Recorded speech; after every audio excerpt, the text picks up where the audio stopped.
Dans les derniers jours du mois de mai, nous étions à cet égard au bord de la catastrophe. Je me présente, du moulin. M'appelle du moulin, mais les copains m'appelaient du boudin. Et puis, on ne voyait plus comment faire face à toutes les dépenses de l'État, les impôts n'y suffisant point. Enfin, les prix ne cessaient pas de monter, avec l'inquiétude sociale brochant sur le tout, une certaine récession se faisait déjà sentir. En politique, on est vachement balèze. En politique, on est plus balèze en politique. Surtout en politique française, hein.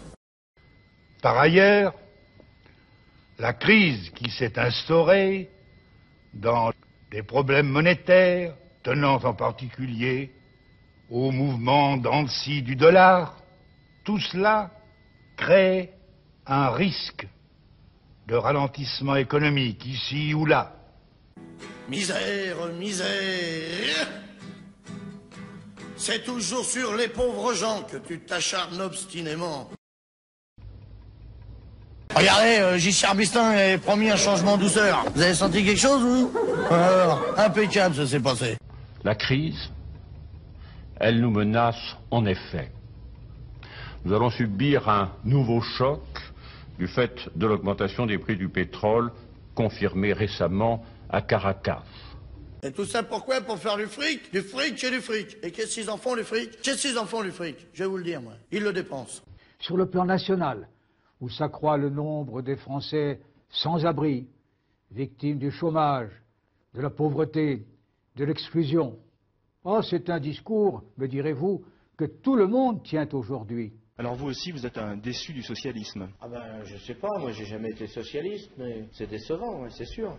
Pour des socialistes, ça doit être terrible. Parce que si tout ce qu'on peut avoir à la place de la droite qu'on a eu pendant 30 ans, c'est ça, c'est la dernière fois qu'ils votent, les mecs, c'est sûr. La crise que nous venons de traverser l'a rappelé. Au-delà de la défense d'intérêts particuliers, elle a mis en lumière des inquiétudes, des angoisses face au chômage, face à des réformes trop longtemps différées, face à un avenir incertain. Non, parce que des fois, il y a des gens qui disent mais dans le fond, qu'est-ce qu'il y a comme différence entre Giscard et Chirac? Il n'y en a pas, hein. Mais Chirac, on ne sait pas, l'autre. Tandis que l'autre, il a bien vu, il a dit que c'est le même. Allez, foutez-moi ça dehors. Et hop là.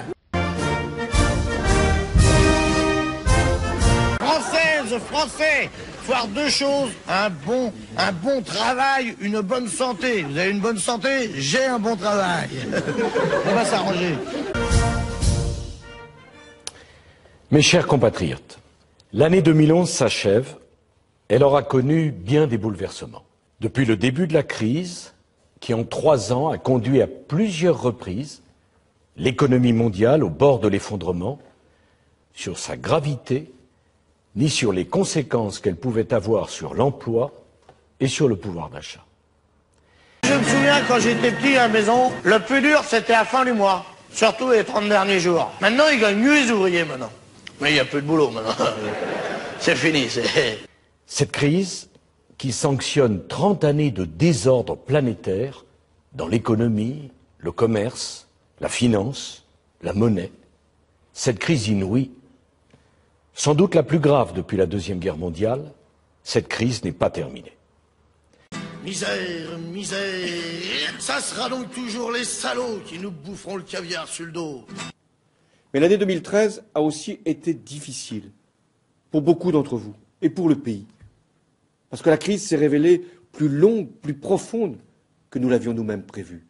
Et nous en avons payé le prix, avec une croissance faible et une succession de plans sociaux.